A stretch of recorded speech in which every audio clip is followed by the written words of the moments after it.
میں نے اس دن تم سے انور صاحب کو یہاں سے نکالنے کا حکم دیا تھا۔ او، اور میں نے آپ کو اسی دن اس کا جواب بھی دے دیا تھا، شاید آپ بھول گئے۔ سنجیدہ نے سنبھلتے ہوئے لہجے میں کہا۔ وہ جواب غصے کا تھا، تو اس وقت سہولیت میں سن لیجئے۔ انور صاحب کو میں نے بھائی کہا ہے، بھائی سمجھا ہے، اور ایک بہن اپنے بھائی کو ہرگز ہرگز نہیں نکال سکتی۔ شوہر کی بات اور اس کا حکم ٹال سکتی ہے؟ شوہر، بات اور حکم؟ آپ تو ایسے بات کر رہے ہیں جیسے میرے بڑے وفادار اور چاہنے والے شوہر ہیں۔ سنجیدہ نے تلخی سے کہا، کچھ بھی ہو، میں تمہارا شوہر ہوں، شرعاً بھی اور قانوناً بھی۔ آپ میرے شوہر ہونے کا حق جتاتے وقت شاید یہ بھول گئے کہ 4 سال سے آپ مجھ سے علیحدہ ہیں۔ مجھے آپ سے کوئی مطلب نہیں ہے، نہ روٹی سے نہ کپڑے سے۔ آپ نے کبھی ان کا فرض نبھایا؟ اب یکایک آپ کو شرع اور قانون یاد آیا۔ ایک شوہر یہ کبھی برداشت نہیں کر سکتا کہ اس کی بیوی غیر مردوں کے ساتھ۔ خاموش! سنجیدہ چیخ پڑی۔ میں آپ کو ایسی باتیں کرنے کا کوئی حق نہیں، سنجیدہ چیخ پڑی، آپ کو ایسی باتیں کرنے کا کوئی حق نہیں ہے۔ میں تم کو طلاق دے دوں گا، بڑے شوق سے، مجھے کوئی گلہ نہیں ہوگا، آپ کی بار بار کی زحمتوں سے بچ جاؤں گی۔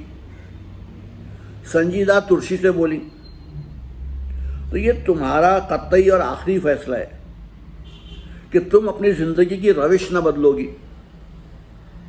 میری زندگی کی روش صحیح ہے، اس کو بدلنے کا سوال ہی نہیں پیدا ہوتا۔ اب آپ جا سکتے ہیں۔ سنجیدہ مڑی اور اندر چلی گئیں۔ رحمان بنبناتے ہوئے چل دیے، لیکن اس وقت سنجیدہ کو رونا نہیں آیا۔ وہ اس وقت سخت طیش میں تھی۔ چائے پی کر وہ برآمدے میں ٹہلتی رہیں۔ پھر فون کر کے انہوں نے دلی کی 2 سیٹیں ریزرو کروائیں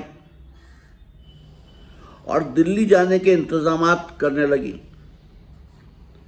دہلی میں ان کی چچاداد بہن فریدہ رہتی تھی۔ ان کے شوہر وہاں یونیورسٹی میں پروفیسر تھے، اور کناٹ پلیس میں ان کا شاندار فلیٹ تھا۔ سنجیدہ کچھ دن کے لیے یہاں سے ہٹ جانا چاہتی تھیں۔ شام کو انور میاں آئے تو سارا انتظام مکمل تھا۔ سنجیدہ نے ان سے بھی ہمراہ چلنے کو کہا اور پوری کوٹھی کو تالا لگا کر نوکروں کی سپردگی میں دے دیا، اور رات کی گاڑی سے ماں رومان کے دہلی کے لیے سوار ہو گئی۔ انور میاں بھی ان کے ہمراہ تھے۔ وہ ان کی ذہنی کیفیت سمجھ رہے تھے، اس لیے وہاں سے چلے جانا ہی انہوں نے بہتر سمجھا۔ فریدہ نے ان کو ہاتھوں ہاتھ لیا۔ رومان کو دیکھ کر فریدہ بھی اچنبھے میں پڑ گئی۔ ارے سنجیدہ، یہ کب آ گیا؟ تو نے خبر بھی نہ دی؟ میں تمہیں مار بیٹھوں گی، فریدہ کی بچی، سنجیدہ نے مصنوعی غصے سے کہا، اور پھر فریدہ کو بھی ساری داستان سنا دی۔ اچھا، تو یہ کہو گودیاں اچاڑنے والا فساد تمہاری گود بھر گیا؟ میں تو یہی کہوں گی۔ اور رحمان بھائی کے کیا حال چال ہیں؟ ان کے حال چال نہ پوچھو بہن، کچھ تو بتاؤ۔ کہیں لولے لنگڑے ہو کر ڈنمارک سے نہیں آئے ہیں؟ اس سے بھی زیادہ؟ ہائے اللہ، کیا پورے کے پورے؟ بیچارے۔ اوفو، فری پوری بات سنتی نہیں، اور ہاں کہو۔ عقل وہیں ڈنمارک میں چھوڑ آئے ہیں۔ رومان کو وہ ہمارے اور انور بھائی کے گناہ کا پھل کہتے ہیں۔ واقعی عقل بیچ کھائی ہے انہوں نے۔ سچ پوچھو تو انہی کی بک بک سے گھبرا کر میں یہاں چلی آئی ہوں۔ اچھا کیا چلی آئی، پورے 2.5 سال کے بعد ہم ملیں۔ فریدہ نے سنجیدہ کی بہت دلجوئی کی۔ فریدہ کے شوہر افضال نے بھی مہمانوں کا پرتپاک خیر مقدم کیا۔ چند ہی روز میں ان میں اور انور صاحب میں گاڑھی چھننے لگی۔ دہلی آ کر سنجیدہ نے سکون کا سانس لیا۔ دہلی جیسے بارونق شہر میں اگر کسی کو تلاش کرنے کی کوشش کی جائے تو وہ بے سود ہی ہوگی، لیکن اکثر ایسے ہی ٹھکانوں پر ان لوگوں سے بالکل غیر متوقع ملاقات ہو جاتی ہے جن کے ملاقات کا خواب بھی نہ دیکھا ہو۔ اور ایک ایسی ہی ملاقات تھی انور میاں کی اپنے چچا زاد بھائی عالم صاحب سے۔ چاندنی چوک میں یہ سب شاپنگ کر رہے تھے۔ اچانک ہی ایک صاحب جھپٹ کر انور میاں کے گلے لگ گئے۔ انور بھائی، بھائی جان، میرے بھائی۔ انور میاں نے جھپٹنے والے کی صورت دیکھی اور اسے زور سے چمٹا لیا۔ عالم، میرے بھائی، تم یہاں، کہیں یہ خواب تو نہیں ہے؟ اور پھر آنسوؤں اور مسکراہٹوں کے حسین سنگم نے دونوں بھائیوں کی یہ حیرت دور کر دی، اور وہ آمنے سامنے کھڑے تھے، اور یقین نہ کرنے کی کوئی وجہ ہی نہ تھی۔ انور میاں نے سرسری اپنی بربادی کا تذکرہ کیا۔ افضال صاحب، فریدہ اور سنجیدہ کا تعارف کرایا، رومان کو بھی ملوایا۔ عالم نے بتایا کہ وہ 2 مہینے پہلے ہی آسام سے آئے ہیں، احمد آباد بھی گئے تھے، لیکن وہاں کسی کا کوئی پتہ نہ چلا، اور اگر پتہ چلا تو بس اتنا ہی کہ سب مرکھب گئے ہیں۔ بخدا اس وقت آپ کو دیکھ کر اس قدر حیرت و مسرت ہوئی کہ مجھے تو شادی مرگ ہو چلا تھا۔ ہاں عالم، کچھ یہی کیفیت میری بھی تھی۔ اور کہو، دلہن اور بچے سب کیسے ہیں؟ کہاں ہیں؟ سب یہی ہیں۔ آپ میرے ساتھ چلیے، بلکہ اب آپ کو میرے ساتھ ہی رہنا ہوگا۔ میں تنہا ہوں اور اتنا بڑا کاروبار میرے بس کی چیز نہیں۔ آپ کے مشورے بھی مجھے کاروبار میں مدد دیں گے۔ خدا تم کو خوش رکھے بھیا۔ کم از کم مجھے اتنی تو تسلی ہوئی کہ کوئی میرا بھی اپنا ہے۔ آپ میرے پاس سیدھے آسام کیوں نہ چلے آئے؟ عالم، خدا تم کو ہر مصیبت سے دور رکھے، اور جو مصیبتیں میرے اوپر پڑی ہیں وہ خدا دشمن کو بھی نہ دکھائے۔ اپنے ہاتھوں سے چاہنے والی بیوی اور عزیز بچوں کی سوختہ لاشیں دفنائی ہیں، بربریت کا ننگا ناچ دیکھا ہے، بھائی کو بھائی کا گلا کاٹتے دیکھا ہے، خون کی ہولی اور آگ کا دریا دیکھا ہے، سیتا اور مریم کی درگت بنتے دیکھی ہے۔ ایسی حالت میں مجھے اپنا ہوش نہ تھا۔ اگر یہ ننھا فرشتہ نہ مل گیا ہوتا تو شاید میں پاگل ہی ہو جاتا، لیکن اس نے مجھے مرنے اور پاگل ہونے سے بچا لیا۔ اور پھر سب سے زیادہ میں اپنی بہن سنجیدہ کا احسان مند ہوں، جس نے مجھے بے یار و مددگار کو نہ صرف سہارا دیا بلکہ عزت اور محبت بھی دی، ہمدردی اور اپنائیت بھی دی۔ ایسی بہن کو تنہا چھوڑ کر اب میں کہیں نہیں جا سکتا۔ ہاں، اکثر ملتا رہوں گا۔ تم میرا خون ہو، تم کو دیکھ کر میرا دل خوش ہو گیا۔ انور بھائی، آپ تو میرا دل توڑے دے رہے ہیں۔ بخدا میں یہ گناہ ہرگز نہیں کر سکتا. تم اس حد تک دل گرفتہ نہ ہو. کہہ تو دیا کہ اب اکثر دہلی آؤں گا اور تمہارے پاس قیام کروں گا. میں کیسے یقین کروں؟ عالم بے بسی سے بولے. آپ انور بھائی کو لے جائیے، 2-4 روز اپنے پاس رکھیے، تب تو یقین آئے گا. فریدہ نے ہنس کر کہا، اگر سنجیدہ بہن اجازت دے دیں تو یہ میری خوش قسمتی ہوگی. عالم نے کہا، انور بھائی میرے عزیز بھائی ہیں، قیدی تو نہیں جو میں اجازت دوں. وہ میرے بھی بڑے ہیں، اکثر کام میں ان کی اجازت اور رائے سے کرتی ہوں.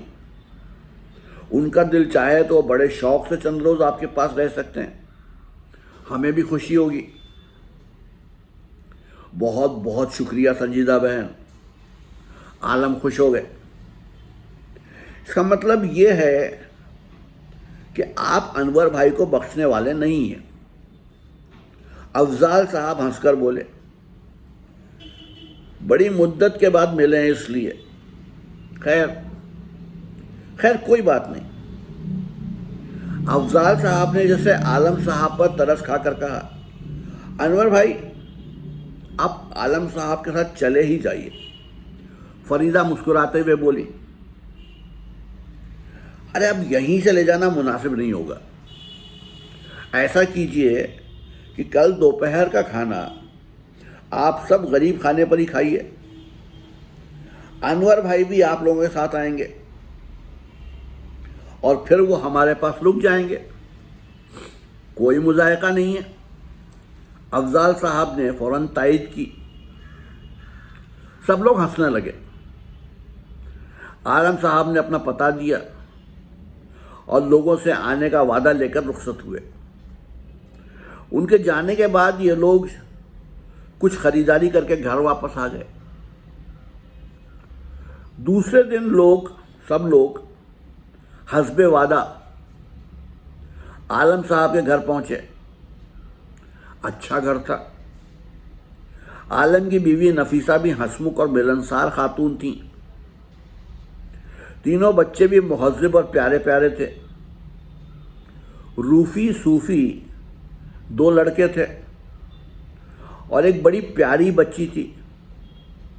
اس کا نام غزل تھا. یہ نام سن کر افضال صاحب نے ہنستے ہوئے کہا، عالم صاحب آپ کو روفی اور صوفی کے نام بھی اسی مناسبت سے روبائی اور مثنوی رکھنا چاہیے تھا. اس پر ایک کہا پڑا اور پھر دلچسپ باتوں کا لامتناہی سلسلہ چھڑ گیا. افضال صاحب بے حد حاصل جواب، خوش اخلاق اور بزلہ سنج انسان تھے. بات میں بات پیدا کرنا انہیں خوب آتا تھا. جہاں بیٹھتے محفل قہقہا زار بن جاتی. یہاں بھی وہ ہنستے ہنساتے رہے اور کھانے کے بعد تک یہ سلسلہ چلتا رہا. کھانے کے بعد یہ لوگ اجازت لے کر گھر چلے آئے اور انور میاں کو وہیں چھوڑ دیا.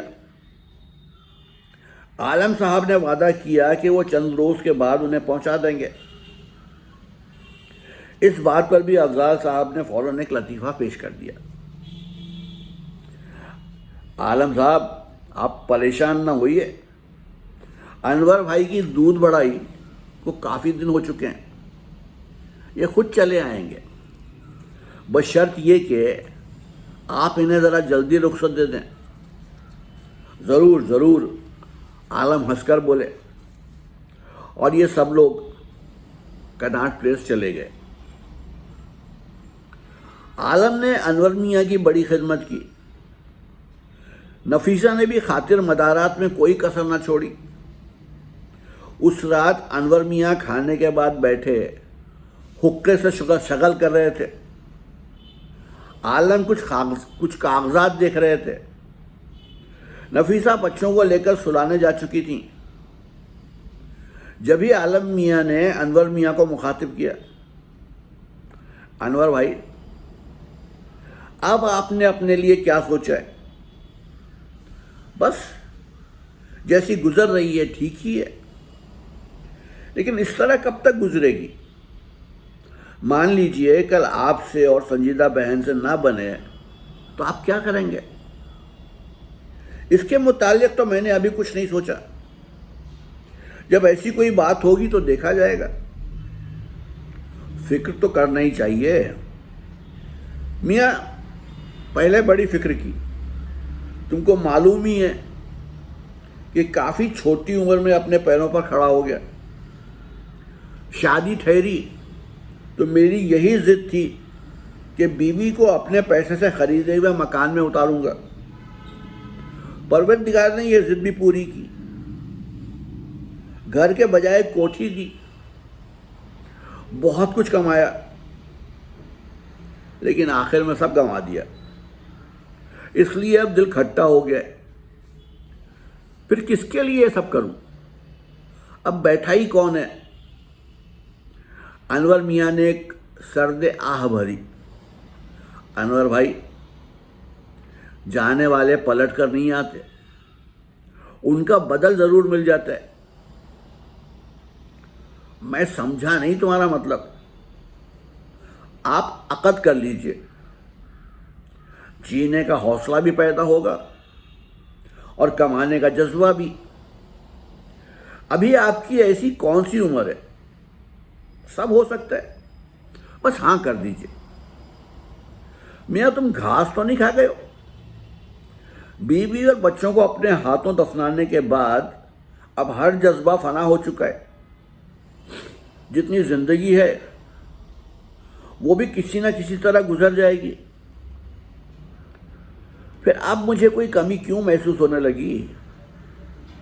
سنجیدہ جیسی بہن ہے، رومان میرا بیٹا ہے، اب تم لوگ مل گئے ہو، دلہن ہیں، بچے ہیں، پھر یہ سارا قصہ بیکار ہے۔ دراصل نفیسہ ہی کا خیال تھا کہ آپ، ارے دلہن کہہ رہی تھی ابھی بچی ہے، وہ بات تو انہوں نے معقول کہی تھی۔ دراصل ان کی ایک بیوہ بہن ہے، نیک سیرت، قبول صورت، سلیقہ مند۔ نفیسہ کو آپ بہت پسند آئے، اس لیے انہوں نے کہا کہ اگر انور بھائی ہماری آپا سے عقد کر لیتے تو بڑا اچھا ہوتا۔ میاں، سارا قصہ تو تم کو بتا ہی چکا ہوں، اس لیے میرا ذکر بیکار ہے۔ البتہ دلہن کی ہمشیرہ کا عقد ثانی ضرور کرا دو، یہ کار ثواب ہوگا۔ انور میاں نے حقے کے کئی کش ایک ساتھ کھینچے اور پھر کھانستے ہوئے بولے، ہاں ایک بات مجھے تم سے ضرور کہنا ہے۔ بچپن کی منگنی کے میں خود خلاف ہوں، لیکن کہہ دینا زیادہ ٹھیک ہے۔ میں نے طے کر لیا ہے کہ غزل کو اپنی بیٹی بناؤں گا۔ تمہیں کوئی اعتراض تو نہیں ہے؟ نہیں انور بھائی، مجھے کیا اعتراض ہو سکتا ہے؟ سوچ لو میاں، رومان فساد کی دین ہے۔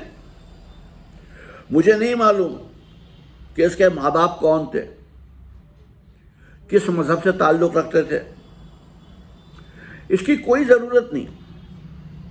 میرے لیے یہی کافی ہے کہ وہ آپ کا اور سنجیدہ بہن کا بیٹا ہے۔ پھر وہ کیا ہے، کون ہے، کس مذہب سے تعلق رکھتا ہے وغیرہ سوچنا ہمارا کام نہیں۔ وہ ہمیں ملا، ہمارے پاس ہے، ہم جیسا ہے اس لیے ہمارا ہے۔ خدا تم کو خوش رکھے۔ انور میاں نے دعا دی۔ انور بھائی، آپ کو 1947 کے ہندو مسلم فساد کے قصے انور بھائی آپ کو 1947 کے ہندو مسلم فساد کے قصے بھولے نہ ہوں گے، جب اس سے زیادہ بھیانک قتل و غارت گری ہوئی تھی، عورتوں کی بے عزتی ہوئی تھی۔ پھر جب لڑائی ختم ہوئی تو ہماری ہزاروں ہندو اور مسلمان بہنیں حاملہ تھیں۔ ان کا قصور کیا تھا؟ فساد انہوں نے تو نہیں کرایا تھا، قتل و خون میں ان کا کوئی ہاتھ نہ تھا۔ وہ سب اپنے باپ، بھائی، شوہر اور بیٹے گنوا چکی تھیں، پھر بھی اس فساد نے ان پر مزید ظلم ڈھایا۔ کس کے بطن میں کس مذہب و نسل کا بچہ پرورش پا رہا تھا، کون کہہ سکتا تھا؟ وہ بچے پیدا بھی ہوئے اور ان کو بے قصوری سزا بھی ملی۔ کوئی یتیم خانے میں گیا، کسی کا گلا گھونٹ کر مار ڈالا گیا، کسی کو نفرت ملی، کسی کو حقارت۔ دراصل یہ ہمارا اپنا قصور ہے جس کی سزا ہمیں بھگتنا چاہیے، ان بچوں کو نہیں۔ عالم اس وقت بہت جذباتی ہو رہے تھے، انور میاں بھی متاثر نظر آ رہے تھے۔ پھر انور میاں، رومان تو کسی گناہ کی پیداوار نہیں، ایک یتیم اور یسیر بچہ ہے۔ جب وہ محض چند ماہ کا تھا، اس کی ماں درندگی کی بھینٹ چڑھ گئی، ہمارے ہی بھائیوں نے اس کو زبردستی مار ڈالا۔ اس لیے رومان کی پرورش اور اس کی زندگی بنانے کی ذمہ داری سراسر ہمارے اوپر عائد ہوتی ہے۔ جزاک اللہ، مرحبا، کاش تمہارے جیسے خیالات ہر جوان کے ہو جائیں، تب کوئی رومان لاوارث نہ رہے، کوئی ماں درندگی کا شکار نہ ہو۔ انور میاں نے عالم کا شانہ تھپکتے ہوئے کہا، اور پھر ہاتھوں سے رگڑ کر اپنی آنکھیں صاف کرنے لگے۔ عالم بھی آنکھوں میں آنسو بھرے بیٹھے تھے۔ اچھا میاں، آج یہ بات پکی ہو گئی کہ غزل ہماری اور رومان تمہارا، انشاءاللہ یہی ہوگا، عالم میاں نے مسکرا کر کہا۔ تو یہ تھی خزاؤں سے دور ناول کی چوتھی قسط۔ کل پھر آؤں گا، آپ کو اس کی 5ویں قسط سناؤں گا۔ تب تک کے لیے اجازت دیجیے، آداب۔